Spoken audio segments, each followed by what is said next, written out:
Hello विद्यार्थियों, स्वागत है आपका पीएसपी स्टडी के ऑनलाइन प्लेटफॉर्म पर।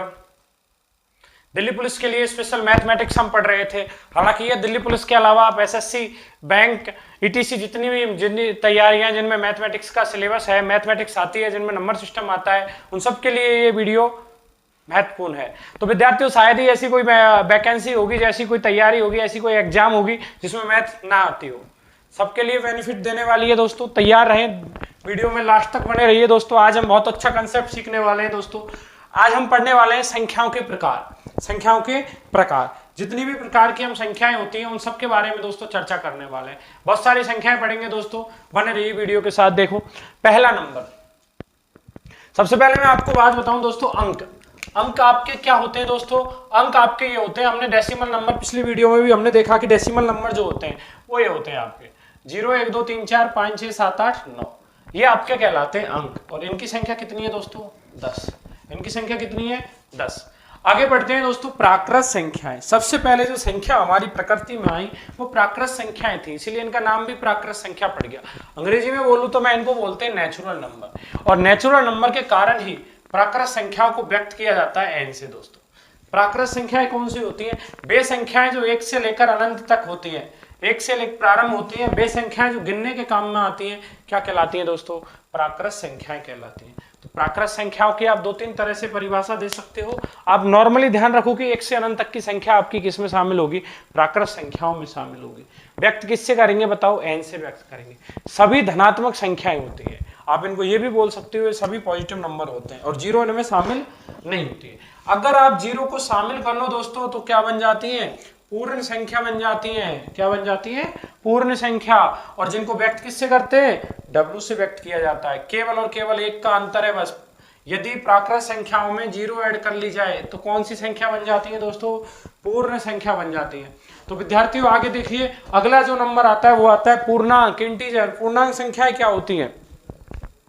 अब तक बात कर रहे थे हम धनात्मक संख्याओं की, अब हम शामिल करेंगे ऋणात्मक को। यदि पूर्ण संख्याओं में ऋणात्मक संख्याएं जोड़ ली जाएं तो आपकी क्या बन जाएंगी दोस्तों? पूर्णांक बन जाते हैं। क्या बन जाते हैं? पूर्णांक। जैसे कि मैं बात करूं, देखो कि यहां तक की संख्याएं हमने पिछली परिभाषा में देखी, 0 से लेकर अनंत तक की। और इसमें क्या है? ये 0 से अनंत तक है। इसमें क्या है फिर? इसमें केवल और केवल ये इंटीजर शामिल है। इसमें क्या है? जेड में आपका आ जाएगा -3, -2, -1, 0, 1, 2, 3। यानी इधर 4, 5, 6 इस तरह से चलते जाओ, और इधर -1, -2, -3, इधर माइनस की ओर चलते जाओ। तो इधर और माइनस में, इधर धनात्मक यानी प्लस में। ये जितनी भी संख्याएं हैं ये क्या कहलाएंगी? आपकी पूर्णांक कहलाएंगी। आप इसको नए बेस में इस तरह से भी लिख सकते हो कि 0 लिखा, और देखो 0 प्लस का 1 और माइनस का 1, प्लस माइनस 1, 2 प्लस का 2 माइनस का 2, प्लस का 3 माइनस का 3। आप इस तरह से भी इनको प्रदर्शित कर सकते हो। और इंटीजर को हम जेड से व्यक्त करते हैं, कई जगह आई से भी व्यक्त कर दिया जाता है। इधर वाली जो संख्याएं हैं आपकी, ये आपके कहलाते हैं ऋणात्मक पूर्णांक, और इधर वाले जो हैं आपके वो आपके कहलाते हैं धनात्मक पूर्णांक। 0 आपका वैसे तो धनात्मक ऋणात्मक किसी में शामिल नहीं होता, पूर्णांक में शामिल होता है। हालांकि ये सब तरह के नियमों का पालन करता है। ये हमारे थे पूर्णांक। अब आगे बढ़ते हैं हम पूर्णांक से आगे। पूर्णांक से अगला जो बिंदु है वो है परिमेय संख्या। दोस्तों ये परिमेय संख्या का कंसेप्ट बहुत ही महत्वपूर्ण है। परिमेय संख्या ऐसी है कि परिमेय संख्या आपको सबसे ज्यादा काम में आने वाली है। क्या क्या काम में आने वाली है उनकी चर्चा हम यहाँ पे कर रहे हैं। देखो, परिभाषा देख लेते हैं पहले परिमेय संख्याओं की, कि परिमेय संख्या कौन सी होती है? रेशनल नंबर जिन्हें क्यू से व्यक्त किया जाता है। क्या है परिमेय संख्याएं? देखिए दोस्तों, वे संख्या जिन्हें p बटे क्यू के रूप में लिखा जा सके, यानी अंश बटे हर। अंश बटे हर आपने संख्याएं पढ़ी होंगी ऐसी, अंश बटे हर। तो वे संख्याएं जिन्हें अंश बटे हर के रूप में लिखा जा सके, और अंश और हर यानी p और q आपके क्या होने चाहिए? पूर्णांक, यानी इनसे होने चाहिए। इनमें से अगर p और q है, संख्या p बटे q के रूप में है या लिखी जा सकती है, तो वो क्या कहलाएगी? परिमेय संख्या कहलाएगी। और हर नॉट इक्वल टू 0, ये बहुत महत्वपूर्ण बात है विद्यार्थियों। q is not equal to 0, इसका मतलब है q बराबर नहीं है। ये आपका साइन है बराबर का, और ये वाला साइन है बराबर नहीं का। तो ये बराबर नहीं है, q is not equal to 0, हर में 0 नहीं होगा। उदाहरण के लिए देखो विद्यार्थियों, 3/5 अंश बटे हर है, और अंश में और हर में जो संख्या लिखी है ये आपकी किससे ली गई है? पूर्णांक से ली गई हैं। 6, अब आपको लग रहा होगा ये तो अंश बटे हर है ही नहीं है। विद्यार्थियों इसके नीचे आप 1 लगा सकते हो, तो अब हो गई ना अंश बटे हर, 1 नीचे लगाने से कोई प्रभाव नहीं पड़ेगा। इसी प्रकार आप 0 के नीचे 1 लगाइए, कोई फर्क नहीं पड़ेगा। -5 के नीचे भी आप 1 लगाओगे, कोई फर्क नहीं पड़ेगा। और क्या बन जाएगा? अंश बटे हर का रूप, p बटे q का रूप। और संख्या कौन सी हो जाएगी? परिमेय संख्या। -3/7 अंश बटे हर, 2/3 अंश बटे हर, तो इत्यादि आपकी सभी संख्याएं क्या कहलाएंगी दोस्तों? परिमेय संख्या कहलाएंगे, परिमेय संख्या कहलाएंगे। आगे बढ़ते हैं, देखिए थोड़ा ध्यान रखना, परिमेय संख्या महत्वपूर्ण है, सबसे ज्यादा काम में आने वाली परिमेय संख्या और पूर्णांक ही है। आगे देखो, परिमेय संख्याओं का ये गुणधर्म है कि वे संख्या जिनका कोई मूल पूर्ण मूल निकल आ जाए, कोई पूर्ण मूल आ जाए, वो भी क्या कहलाएंगी? परिमेय संख्या कहलाएंगी। जैसे विद्यार्थियों √4, देखने से लग रहा है कि √4 परिमेय संख्या नहीं होगी, लेकिन ये परिमेय संख्या है। कारण इसका यह है क्योंकि √4 का वर्गमूल होता है 2, √4 का वर्गमूल 2, और 2 कैसी संख्या है हमारी? पूर्णांक संख्या, पूर्ण संख्या। तो 2 कैसी संख्या हो गई बताओ? परिमेय संख्या। तो √4 भी कैसी संख्या है? परिमेय संख्या। इसी प्रकार √9 का मतलब 3, तो √9 भी कैसी संख्या है बताओ विद्यार्थियों? परिमेय संख्या। 3√27, ये वाला साइन देखो, ये जो साइन लगा रहता है ना यहाँ पे विद्यार्थियों, ये उसको दर्शाता है कि कौन सा मूल निकल रहा है। ये 3 लग रहा है, तो यानी 27 का तीसरा मूल आपको निकालना है। ये दूसरा मूल है, कुछ नहीं लग रहा तो उसका साइन आपको 2 समझना है। तो 9 का दूसरा मूल यानी 2 में से 1 लेना है, और तीसरा मूल मतलब 3 में से 1 लेना है। तो विद्यार्थियों 9 को क्या लिख सकते हो आप? 3 × 3। अब 2 में से क्या लेना है विद्यार्थियों? 1, और 1 लेंगे तो 3। या विद्यार्थियों क्या है? 27 के 3 खंड करने हैं और 3 में से 1 लेना है। 27 को लिखेंगे 3 × 3 × 3। अब बताओ विद्यार्थियों 3 खंड है, 3 में से कितना लेंगे? 1, तो कितना आ जाएगा? 3 आ जाएगा। तो तीसरा मूल लेना है। यहाँ देखो चौथा मूल लेना है विद्यार्थियों, चौथा मूल 2 × 2 × 2 × 2, बताओ 2 दूनी 4 दूनी 8 दूनी 16 हो रहा है। 16 4 में से कितना लेना है विद्यार्थियों? 1 लेना है, और 4 में से 1 लेंगे तो कितना आएगा? 2 आएगा। तो इसका कितना आ गया विद्यार्थियों? 2। और चूंकि 2 एक पूर्णांक है, तो ये कैसी संख्या? वही परिमेय। 3√64 विद्यार्थियों, 64 को आप 4 × 4 × 4 लिख सकते हो, और 4 × 4 × 4 तीसरा मूल यानी कितना? 4। तो ये भी कैसी संख्या है बताओ दोस्तों? परिमेय संख्या है। तो ये 3√64 भी कैसी संख्या है? परिमेय संख्या है। ये भी कैसी संख्या है? परिमेय। जितने भी हमने उदाहरण लिखे हैं वो सारे के सारे किसके हैं दोस्तों? परिमेय संख्याओं के हैं। तो आगे हम और बढ़ते हैं, पहले आप एक बार स्क्रीनशॉट ले लें, फिर हम आगे बढ़ते हैं दोस्तों। तो विद्यार्थियों आपने स्क्रीनशॉट ले लिया था पिछली स्लाइड का, हम आगे बढ़ते हैं। देखिए यहाँ पे पिछली जो थी उसमें हमने परिमेय संख्याओं तक पढ़ लिया था। आगे देखिए, अब हम पढ़ते हैं अपरिमेय संख्याओं के बारे में। देखिए अपरिमेय संख्या क्या होती है? जैसे परिमेय संख्या थी, परिमेय संख्याओं में क्या था? जिन्हें p/q के रूप में लिखा जा सके, वो संख्या क्या कहलाती थी? परिमेय संख्या। यहाँ अपरिमेय संख्या क्या होंगी? वे संख्याएं जिन्हें p/q के रूप में नहीं लिखा जा सके विद्यार्थियों, जिन्हें लिखा जा सके वो परिमेय, नहीं लिखा जा सके वो अपरिमेय संख्या। और p और q पूर्णांक है और q ≠ 0, सारी बातें वही है। देखिए विद्यार्थी, p/q के रूप में इनको नहीं लिख सकते, और लिखेंगे भी तो p और q क्या नहीं रहेंगे? पूर्णांक नहीं रहेंगे विद्यार्थियों। तो जितनी भी आपकी रूट की संख्याएं हैं वो सब संख्याएं आपकी क्या कहलाएंगी विद्यार्थियों? अपरिमेय संख्या कहलाएंगी। देखिए किसी का भी रूट नहीं आ रहा, वर्गमूल नहीं आ रहा, वहां पे हमने इनमें से √4 निकाल दिया था, √9 निकाल दिया था विद्यार्थियों। उनके अलावा सारी बीच बीच की जितनी भी संख्याएं हैं वो सारी संख्या कौन सी कहलाएंगी विद्यार्थियों? अपरिमेय संख्या कहलाएंगी। अगली जो संख्याएं आती है वो आती है दोस्तों वास्तविक संख्याएं। अब वास्तविक संख्याएं कौन सी होंगी विद्यार्थियों? वास्तविक संख्याएं वे होती हैं जो परिमेय संख्या हो और अपरिमेय संख्या हो, उनका मिला जुला रूप क्या कहलाता है? वास्तविक संख्या कहलाता है, रियल नंबर कहलाता है। इन्हें r से व्यक्त करते हैं विद्यार्थियों। अर्थात मैं सीधी भाषा में आपको समझाने का प्रयास करूं तो जो आपकी परिमेय थी वो वास्तविक है, जो आपकी अपरिमेय थी वो आपकी वास्तविक है। कहने का मतलब ये सभी संख्याएं वास्तविक संख्या हैं, क्योंकि ये कैसी है? अपरिमेय। तो सभी अपरिमेय संख्या वास्तविक संख्या होती है और सभी परिमेय संख्या वास्तविक संख्या होती है। तो विद्यार्थियों जितनी भी परिमेय हैं, जितनी भी अपरिमेय, वो सब क्या हैं? वास्तविक संख्या है। अब अगली संख्या पे आते हैं, अवास्तविक संख्या या काल्पनिक संख्याएं, नॉन रियल नंबर या इमेजिनरी नंबर्स। क्या होंगी?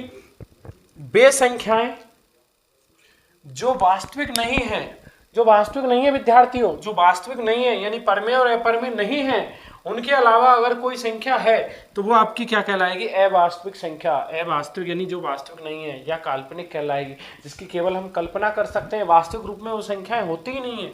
तो ये संख्याएं होती हैं कि रूट के अंतर्गत अगर माइनस का साइन आ रहा है, रूट के अंतर्गत अगर माइनस का साइन आ रहा है तो वो संख्या आपकी किस में चली जाएगी, अवास्तविक में चली जाएगी, काल्पनिक में चली जाएगी विद्यार्थियों। जैसे मैं बात करूं कि इसमें हम आयोटा का प्रयोग करते हैं, ये जो साइन है आई जैसा लग रहा है आपको, इसको आयोटा बोलते हैं, और आयोटा का मतलब होता है रूट का -1। आयोटा स्क्वायर का मतलब होता है -1, क्योंकि आयोटा स्क्वायर करोगे तो रूट हट जाएगा -1। आयोटा स्क्वायर का मान होता है -1, और आयोटा एक कैसी संख्या है, काल्पनिक संख्या है विद्यार्थियों। तो जहां भी आयोटा आ जाए आप समझ जाना ये काल्पनिक संख्या को इंगित कर रहा है। अगली संख्या आती है विद्यार्थियों सम्मिश्र संख्या। जिस प्रकार वास्तविक संख्या में परमेय और अपरमेय आते हैं, उसी प्रकार सम्मिश्र संख्या में वास्तविक और काल्पनिक आते हैं, वास्तविक और अवास्तविक या काल्पनिक आते हैं। जितनी भी आपकी वास्तविक संख्याएं, जितनी भी आपकी काल्पनिक संख्याएं मिलकर क्या बन जाती हैं, सम्मिश्र संख्या बन जाती है, कॉम्प्लेक्स नंबर बन जाती हैं। व्यक्त किससे करते हैं विद्यार्थियों, सी से व्यक्त करते हैं, सी से इनको व्यक्त किया जाता है। तो ये कुछ नंबरों के प्रकार थे, संख्याओं से हमने प्राकृत संख्या से स्टार्ट किया और सम्मिश्र संख्या तक गए। अब कुछ विशेष प्रकार हैं संख्याओं के, उन पे चर्चा कर लेते हैं विद्यार्थियों। देखिए विद्यार्थियों, पहली संख्या पढ़ते हैं, उनमें हम सम संख्या। सम संख्या क्या होती है विद्यार्थियों, सम संख्या वह है जो जिसमें वे संख्याएं जिनमें 2 का पूरा पूरा भाग चला जाए, यानी 2 का पूरा पूरा भाग चला जाए। अब कौन कौन सी संख्याएं 2 से विभाजित होंगी वो आगे हम डिविजिबिलिटी रूल में, भाजकता के नियमों में पढ़ लेंगे। अभी आप ये देख लें कि वे संख्याएं जिनमें 2 का भाग चला जाए वो संख्या क्या कहलाएगी, आपकी सम संख्या कहलाएगी। जैसे 2, 4, 6, 8, 10, 12, यानी एक छोड़ के एक अगली संख्या आपकी कौन सी होगी, सम। 10 के बाद में कौन सी विद्यार्थी, 12, 12 के बाद में 14, 14 के बाद में 16। इसी प्रकार से आपकी क्या आएंगी विद्यार्थियों, सम संख्याएं आएंगी। जिनमें 2 का भाग चला जाए सम संख्या, 2 का भाग नहीं जाए विषम संख्या विद्यार्थियों। जैसे 1, 3, 5, 7, 9। आगे भी लिखे तो एक एक छोड़ के वही 11, 13, 15 आगे भी विद्यार्थियों इस तरह से। तो ध्यान देने वाली बात यह है कि अगर 2 का भाग जा रहा है विद्यार्थियों तो सम संख्या, 2 का भाग नहीं जा रहा तो विषम संख्या। ये सम और विषम। आगे कुछ नियमों की मैं बात कर लूं कि सम संख्या और विषम संख्या के कुछ नियम हैं। वो नियम ये है कि यदि सम संख्या में सम संख्या ही जोड़ी जाए तो रिजल्ट भी एक सम संख्या आता है। विद्यार्थियों आप जोड़ के देख लो, ये एक सम संख्या है, ये एक सम संख्या है। 10 और 8 जोड़ेंगे कितना आएगा, 18। 18 भी कैसी संख्या है, सम संख्या है। तो ये दोनों को सम में सम जोड़ेंगे तो क्या आएगा रिजल्ट, सम संख्या। दोस्तों विषम में विषम जोड़ेंगे, विषम में विषम जोड़ेंगे तब भी रिजल्ट सम संख्या आएगा। यानी समान जोड़ा अगर जुड़ रहा है तो उधर कैसी संख्या आएगी विद्यार्थियों, सम संख्या आएगी। विद्यार्थियों देखें सम संख्या आएगी। जैसे मैं बात करूं 5 में 7 जोड़े कितना आएगा, 12। तो कैसी संख्या आ रही है विद्यार्थियों, सम संख्या आ रही है। अगला बिंदु कि एक सम संख्या में एक विषम संख्या जोड़ी जाए तो विषम, और विषम में सम जोड़ी जाए तो विषम। कहने का मतलब यह है विद्यार्थियों कि अगर समान संख्याएं जोड़ी जाती हैं, चाहे सम सम हो चाहे विषम विषम हो, तो सम रिजल्ट आना है। तो क्या आना है रिजल्ट, सम रिजल्ट आना है। और अगर विषम में सम जोड़े, विषम में सम जोड़े तो रिजल्ट क्या आने वाला है विद्यार्थियों, विषम आने वाला है। तो ये कुछ कंसेप्ट था। अब इसका यूज क्या होगा उसका मैं थोड़ा सा देख लेते हैं। उसका यूज एक बार आप इसका स्क्रीनशॉट ले लें यहां तक का। देखिए विद्यार्थी छोटा सा यूज है, जल्दी से उस यूज को पढ़ लेते हैं हम। यहाँ पे क्या इसका यूज होने वाला है विद्यार्थियों। कई बार क्या होता है कि सम विषम पे हमें आसान दिखने वाले क्वेश्चन पूछ लिए जाते हैं और परीक्षा में हम गलती कर बैठते हैं। तो विद्यार्थियों देखिए मैं इसके 2 क्वेश्चन लिखता हूं। एक क्वेश्चन तो ये कि माना x एक सम संख्या है, x एक सम संख्या है तथा y एक विषम संख्या है, y एक विषम संख्या है। तब x एक सम संख्या है तथा y एक विषम संख्या है, तब x प्लस y बराबर, इस तरह से आपको खाली स्थान दे देगा। ऑप्शन ए में वो आपको देगा सम संख्या होगी, ऑप्शन बी विषम संख्या होगी, ऑप्शन सी विद्यार्थियों, कुछ नहीं कह सकते।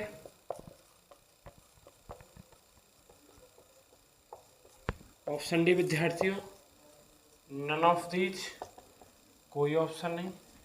तो अगर आपको इस तरह से पूछा जाए कि क्या होगा, x एक सम संख्या है विद्यार्थियों, x एक सम संख्या है, याद करो सम संख्या, और y एक विषम संख्या है, तो सम संख्या और विषम संख्या को जोड़ने पे विषम आता है विद्यार्थियों।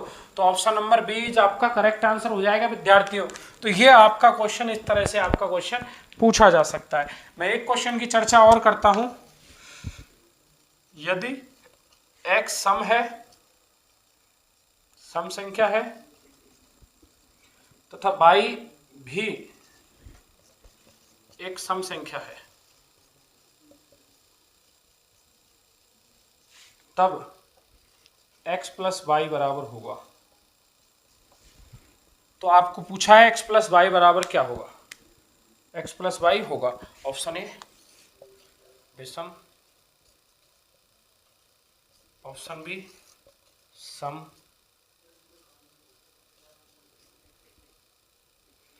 और option C no, option D कुछ नहीं कह सकते।